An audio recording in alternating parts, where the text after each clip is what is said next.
Olá, amigos. Esta é mais uma edição do programa Livros que Iluminam. Temos a satisfação de contar com a sua companhia, sua presença. E hoje, aqui em nossos estúdios, na Biblioteca de Obras Raras, em Brasília, com a presença de Warwick Motta.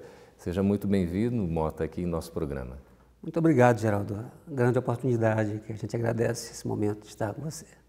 Nessa oportunidade de conversar sobre livros que iluminam, desta feita nós vamos falar sobre uma obra que consideramos como uma verdadeira obra-prima, Motta, que é essa obra do Divaldo Pereira Franco, pelo espírito Manuel Filomeno de Miranda, Temas da Vida e da Morte. Você escolheu esse livro, Motta, por quê? Eu considero esse livro uma joia rara. Manuel Filomeno de Miranda é muito feliz nas temáticas que ele traz nesta obra. E é de uma riqueza muito grande, visto que ela vem elucidar, esclarecer.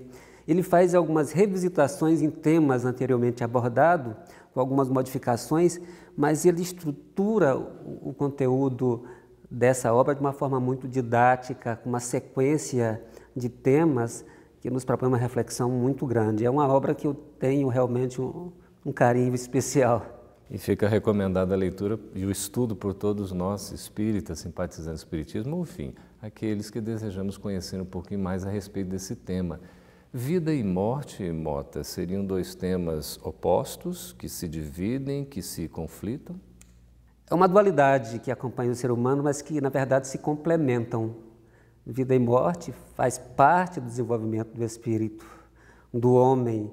É um processo natural que interage entre dois planos, onde nós, espíritas, temos a certeza de que o homem flutua entre esses dois ambientes, entre essas duas dimensões, num processo de aprimoramento. Vida e morte é complementar. Por que a gente ainda tem tanto medo da morte? É uma concepção que acompanha o homem desde o princípio da humanidade. Está muito forte ainda a questão do mito bíblico da família inicial. Adão e Eva? Adão e Eva. Naquele momento em que, pelo pecado, o homem perde o seu principal atributo, que é a imortalidade do corpo físico. Então, a concepção está estruturada na matéria e essa retirada dessa imortalidade representa um castigo de Deus. Uma espécie de punição, então. Uma espécie de punição. E aí, a partir daí, porque já são basicamente milênios, séculos e séculos passados, hoje nós estamos em pleno século XXI e esse medo da morte ainda não passou, Motta. Como é que a gente explica isso? Esse medo, na verdade, ele até se amplia de uma certa forma, né? A gente vê essa questão se arrastando, chegando à Idade Média, o homem se encontrando com esse paradoxo do homem medievo, em que a morte, ou seja, o corpo, ele é o responsável pelo pecado, mas ao mesmo tempo é responsável pela remissão, e ele se impõe uma série de castigos a tentativa de se expurgar para que não sofra uma punição. Nós entramos na modernidade e a morte ela passa a ser vista como um tabu. Você vê atualmente que as pessoas não costumam levar crianças a velórios, né? Tem ainda esse medo. Uma questão cultural. Isso, uma questão cultural. E a gente vem percebendo que, por exemplo, nos ambientes profissionais, a morte é tratada de diferente forma. O jurista, ele trata, o de cujus, o corpo. O médico vai dizer, entrou em óbito. O policial se refere ao corpo como o presunto. E a gente viu uma série de terminologias, todas negando a morte. Mas considerando talvez apenas o corpo. Considerando ainda o corpo, a concepção material ainda está muito forte, ainda está muito presente. E a religião, Motta, tem a ver com essa influência da concepção de morte que a gente tem até hoje? As religiões tradicionais, elas ainda primam pela essa questão do castigo, né? Da punição de Deus. E o que as religiões, ao invés de tranquilizarem o homem com relação à morte e ao futuro, elas pintam ainda, fortalecem esse quadro de punição e de sofrimento que a morte vem proporcionar. Ao citar as religiões, eu me lembrei, Motta, a gente tem o Ocidente e tem o Oriente. Exato. São concepções também diferentes. São concepções totalmente diferentes. Essa concepção ela é bastante ocidental. A concepção oriental ela trata a morte com muita tranquilidade, como uma passagem. A gente vê em determinadas culturas do Oriente, que há momentos até de festas, né? Quando há uma morte ali naquele clã, ou na aldeia, numa cidade.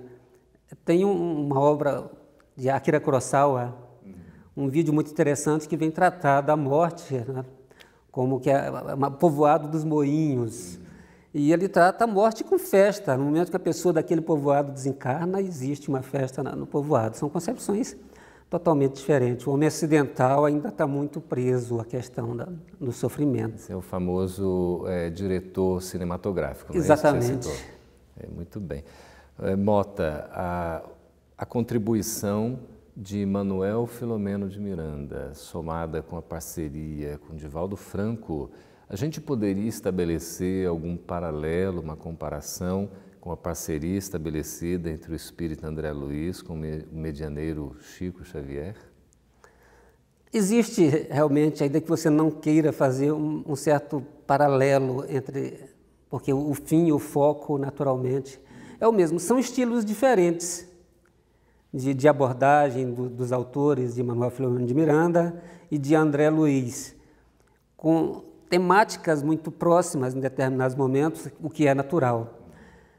A questão dos médiuns, de Divaldo e Chico, né? Também características diferentes, até no campo da mediunidade, mas com trabalhos que se complementam e que são dois ícones dentro da doutrina espírita no Brasil. Nós podemos dizer que realmente Francisco Cândido Xavier, um apóstolo do bem, com a missão cumprida, já nos deixou materialmente falando, mas continua, né, Mota? Continua presente. A obra, o legado espiritual que nos deixou é algo transcendente. Né? É muito rico. E agora Divaldo Franco, né? Uma obra fantástica, em pleno desenvolvimento e com muita coisa ainda para nós aprendermos, para a gente possa extrair dessas maravilhas que o Divaldo nos lega. Nós vendo aqui a questão do livro Temas da Vida e da Morte, são vários assuntos tratados. E ele coloca logo de início a questão da reencarnação como uma dádiva de Deus. O retorno do espírito ao novo corpo de físico é como se fosse um presente que a gente está recebendo, Mota. Exatamente. Comentando, o próprio título da obra, ele já foi de uma escolha fantástica, porque muito feliz, porque ele vem tratar de temas que se relacionam com essa dualidade. A reencarnação que abre, não é? A obra é um presente de Deus. André Luiz costuma dizer que Deus a ninguém castiga e a ninguém perdoa, no sentido de apagar a falta. Nos dá a oportunidade de retornarmos à escola terrena e, por méritos próprios, resgatarmos os erros do passado. A reencarnação, sem dúvida, é um presente divino. Quando a gente volta, a gente sente medo também, Mota, assim como quando a gente vai retornar para o plano espiritual? É sempre um momento de apreensão. A espiritualidade nos relata que esses momentos que antecedem o retorno é como aquele momento em que o filho sai da casa paterna para, vamos fazer assim, um paralelo com isso, para encarar o mundo. E é natural que ele se sinta fragilizado naquele momento e que tenha um certo receio da proposta reencarnatória que ele mesmo endossou. Então, natural, causa um certo receio, mas com auxílio dos espíritos nós iniciamos a caminhada e continuamos sempre apoiados por ele. E a reencarnação é uma grande oportunidade de evolução. Naturalmente, a reencarnação, Geraldo, ela é uma grande oportunidade de evolução, de reaprendizado, de revisitação, de vivências, de experiências, enfim, de aprimoramento. A gente poderia dizer que a partir do momento em que a gente nasce ou renasce aqui na vida física, a gente também já está, de certa maneira, morrendo para essa vida física, para a nossa imortalidade espiritual? Sim, o corpo ele vai se desgastando desde o momento em que nós nascemos, né? As células já começam no processo ali de troca e a cada dia que nós passamos representa um dia menos de existência física, do ponto de vista do corpo, da parte orgânica.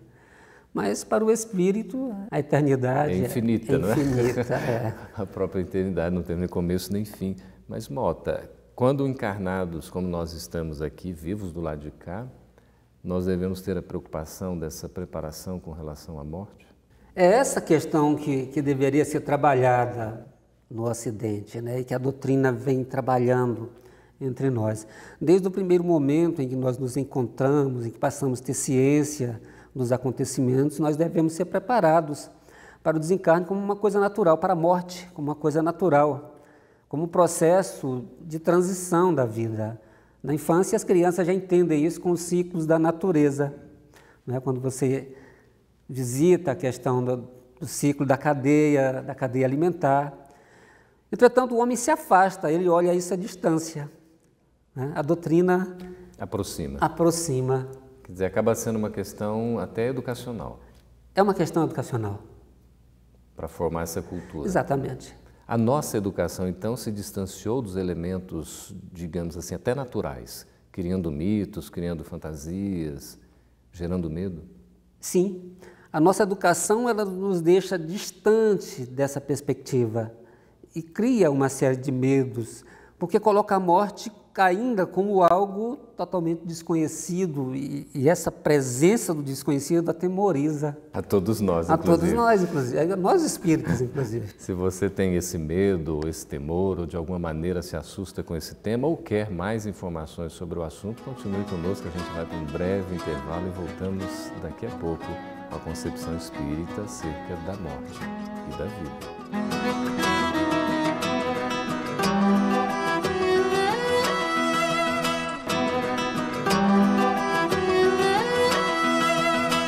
Estamos de volta com o programa Livros que Iluminam, agora no segundo bloco, e conversando com Warwick Mota, que é o colaborador da Federação Espírita Brasileira, integrante do seu Conselho Fiscal. Mota, a gente conversava que esse tema morte desperta muito interesse, talvez até mesmo pelo desconhecido, pelo possível assombramento que ainda causa. Mas o Espiritismo tem uma contribuição muito valiosa no sentido de esclarecer essa temática sobre a morte. Será que, conhecendo o Espiritismo, a gente vai se sentir mais bem preparado para morrer? Com certeza, sem nenhuma sombra de dúvida. É interessante, Geraldo, que a questão da morte, ela, especialmente nessa obra e tantas outras que a doutrina nos oferta, ela vem desmistificar essa questão de morte como o sono eterno, não é? E a vida, essa coisa tão preciosa, tão envolvente, tão intensa, essas coisas não se modificam, não é? Como é que o Espiritismo entende a morte? O Espiritismo entende a morte como uma transição para uma outra dimensão em que a vida continua plena. A vida aqui na Terra, então, é uma passagem? É uma passagem. E nós vivemos experiências diferentes em dimensões diferentes. O processo de aprimoramento, de entendimento, de compreensão do divino, de compreensão de Deus, ele se faz presente em ambientes diferentes e a intenção, naturalmente, de Deus é que a gente tenha essa reflexão em situações diversas. Então, viver num ambiente físico, nesse momento, encarnado, né, dentro de uma condição orgânica que vai se esvaindo aos poucos, naturalmente, e viver numa condição espiritual, onde o espírito manifesta-se eternamente, de uma forma, enfim, imortal, são experiências de Deus, são momentos de aproximação e de crescimento, são dimensões diferentes, em vida intensa em ambos os lados. Como é que o Espiritismo, com as suas informações, os seus princípios básicos, falando de Deus, da imortalidade do espírito, dessa sobrevivência após a morte, não é? A conservação da individualidade, inclusive, como é que esses conhecimentos, essas informações podem minimizar ou atenuar o nosso medo da morte? Primeiro que essas concepções vêm nos tranquilizar. E tranquilos nós temos a certeza de que a vida continua. O que o homem, a doutrina propõe ao homem é um processo de renovação moral, a fim de que, quando chegarmos no plano espiritual, após a morte, tenhamos condições morais de acordo com o ambiente em que vamos estar colocados no mundo espiritual. A nossa existência física aqui reflete diretamente na nossa condição de vida após a morte? Nós morremos da maneira que vivemos. Se nós temos uma vida desregrada, uma vida sem perspectivas, enfim, cheia de momentos que envolvem o desequilíbrio ou essa falta de estrutura emocional, de estrutura ética, ela também se reflete no mundo espiritual. A morte não transforma ninguém em santo. Sim, não é um passe de mágica. Não é um passe de mágica, mas é uma continuidade.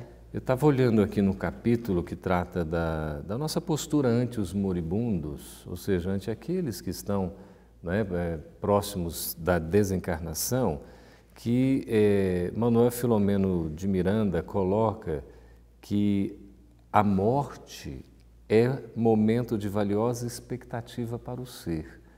Quer dizer, nós, enquanto vivos do lado de cá, diante da possibilidade da morte, isso nos cria uma expectativa muito grande. É isso que ele está dizendo. Exatamente. É o momento em que a consciência desperta, né, efetivamente. É interessante que esse tema é abordado, essa temática é visitada por Ernesto Bozano na obra A Crise da Morte. A Crise da Morte. E ele fala dos momentos que antecedem a morte, que é como se nós fizéssemos um overview, uma visitação em toda a nossa situação existencial, como se um filme passasse, ali a gente tivesse a oportunidade de ver todos os acontecimentos da vida. E isso dá um despertar da consciência muito forte, provocando apreensão ou tranquilidade. A depender? A depender do comportamento que tivemos nessa existência.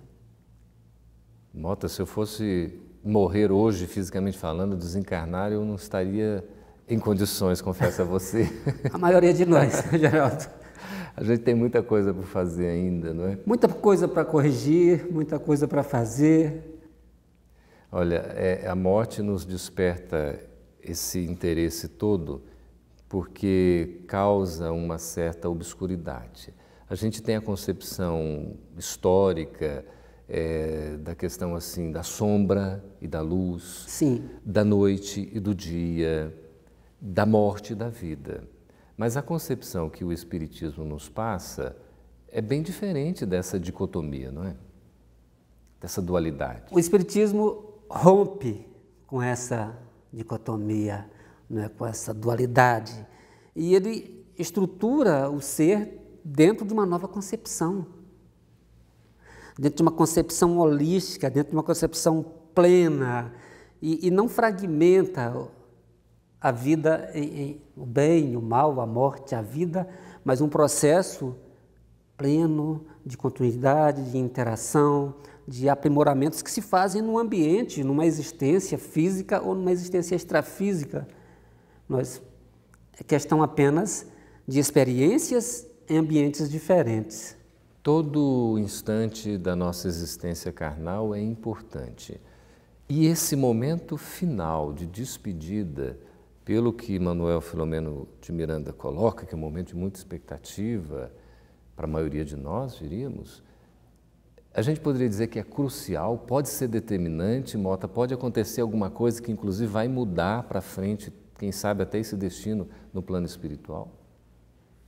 A natureza não dá saltos, né? Não seria nesse momento que toda a sua condição se modificaria. Talvez nesse momento o homem tenha a oportunidade de fazer uma reflexão mais aprofundada daquilo que fez, daquilo que deixou de fazer, dos comportamentos e atitudes.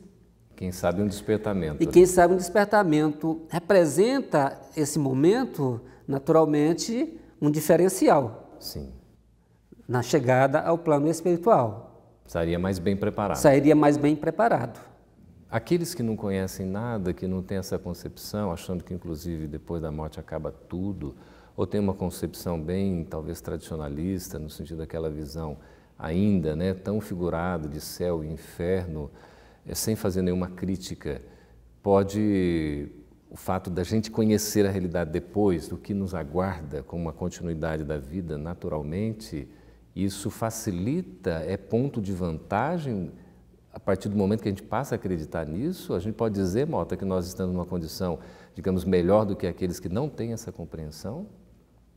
Nós temos esse plus, né, com relação à vida futura, porque nós já temos esse conhecimento.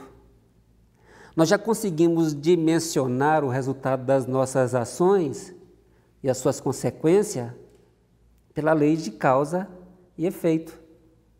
Então, essa dimensão de conseguir enxergar, de estruturar objetivos, de conseguir definir os resultados em função dos seus comportamentos, é sem dúvida um diferencial. Mas isso nos torna melhores? Não nos torna melhores.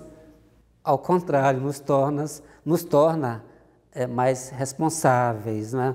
É necessário que a gente encare isso com responsabilidade, porque a quem muito é dado, muito será cobrado.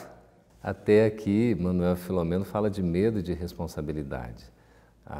O conhecimento nos traz naturalmente responsabilidade. Sim, muita responsabilidade. Mas não significa que a gente tem que fugir dele. Naturalmente que não. Naturalmente que não, né, Geraldo? A gente tem que encarar. Não há como fugir. Não tem como. Não tem onde se esconder. Filomeno faz uma distinção aqui que é bastante curiosa entre morte e desencarnação. Afinal de contas, morrer e desencarnar não é a mesma coisa? Não, morrer e desencarnar são coisas diferentes. Mas a gente observa que desencarnar está sendo consagrado pelo uso. Mas são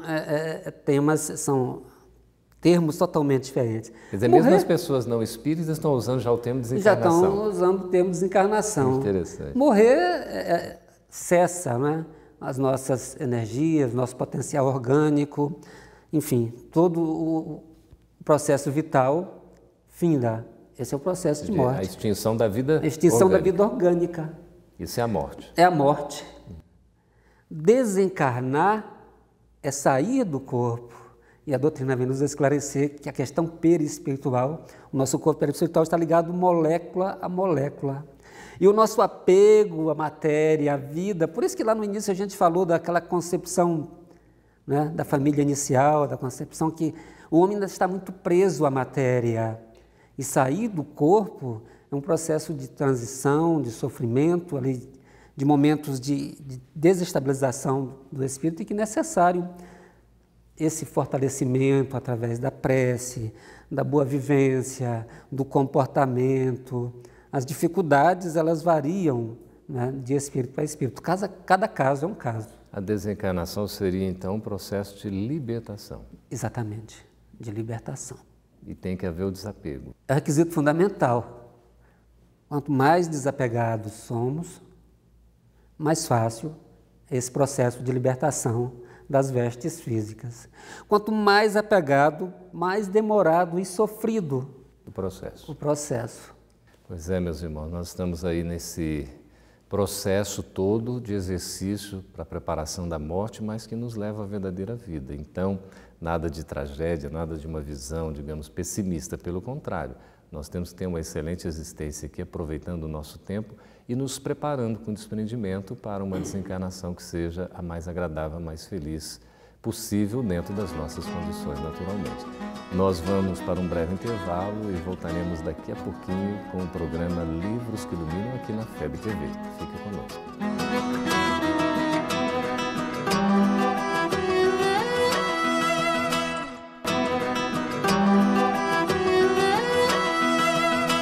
Estamos de volta com o programa Livros que Iluminam, conversando com Warwick Mota, que é colaborador da FEB, sobre esse tema Vida e Morte. Temas da Vida e da Morte, a obra de Divaldo Franco, do espírito Manuel Filomeno de Miranda, uma obra publicada pela FEB Editora, muito valiosa, não é, Mota, que a gente vem conversando. São tantos assuntos, destino, responsabilidade. É uma temática muito variada, né? Medo da morte, preparação, influências espirituais. O que mais tem essa obra?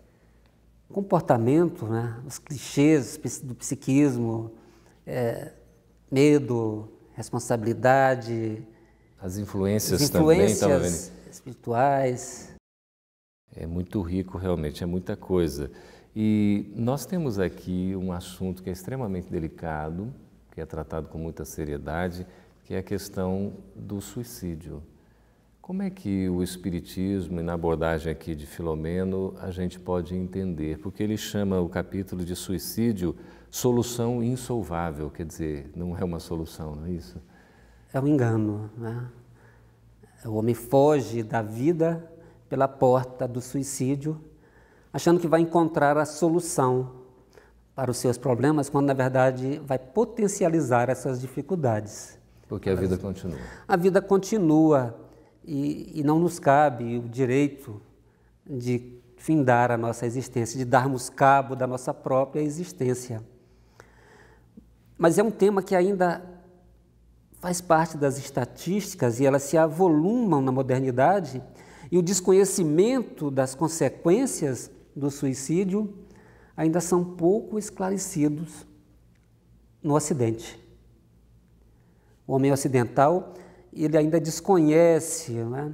As religiões tradicionais, em alguns momentos, elas excluem o suicida dos seus cultos, das suas orações.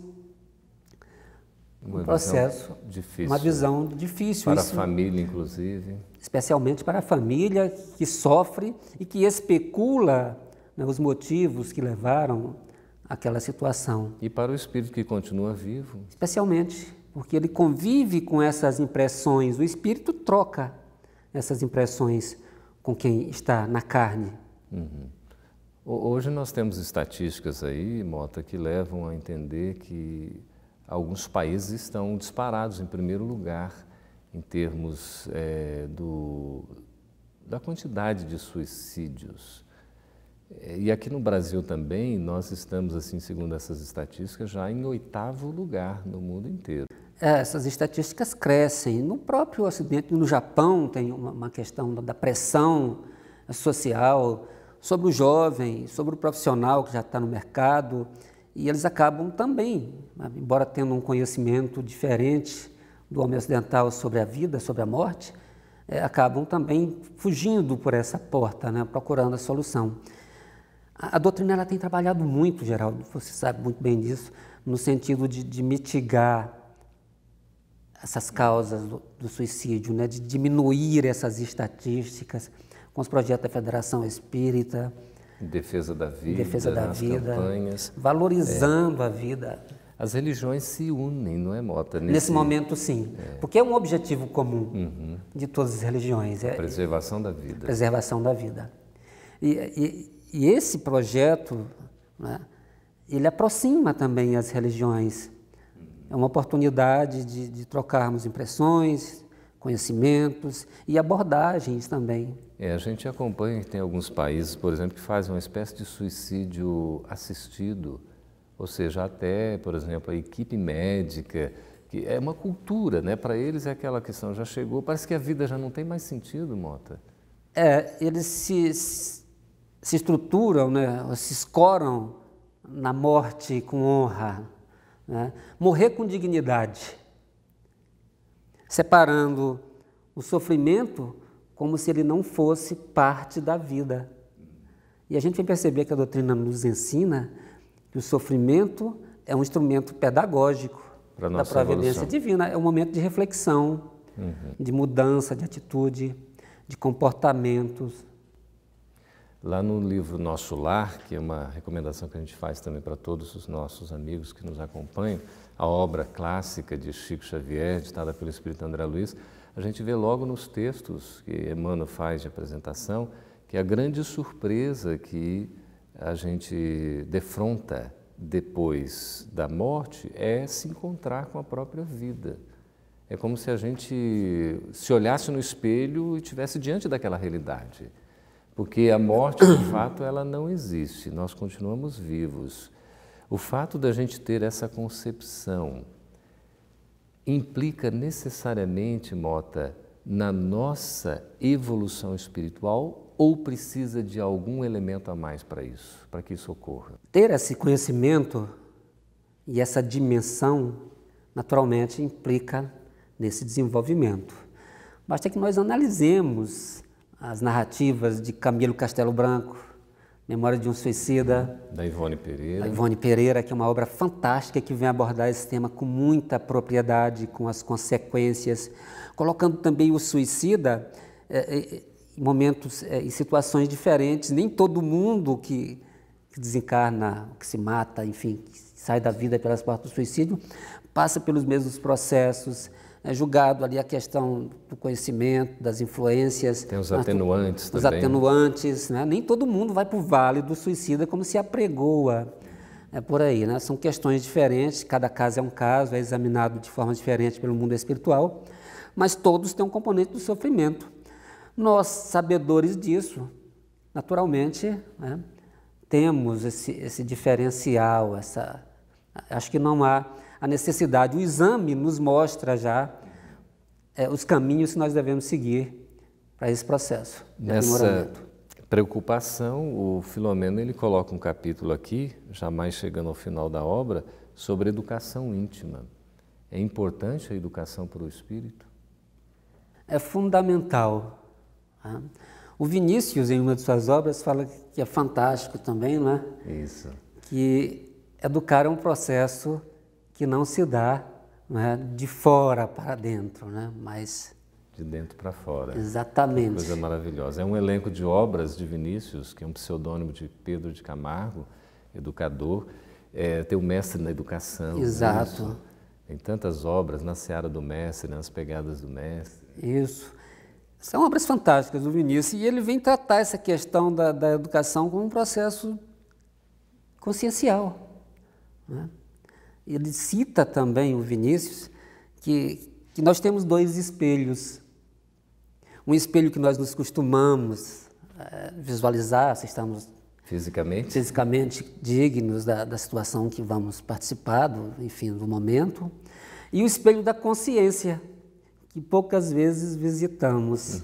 A gente tenta fugir. Que mostra o quanto estamos desalinhados, né, com a proposta de Cristo. A educação ela vem trabalhar nesse sentido, de alinhar essa postura espiritual, do conhecimento, conhecer a verdade nos libertará. E conhecer a verdade só se dá através da educação.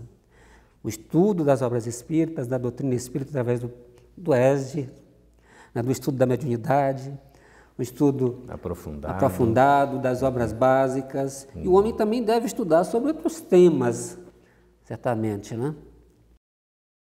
Aqui, até como uma mensagem de alento, no último capítulo da obra, ele fala de moradas, e certamente há muitas moradas na casa de meu pai.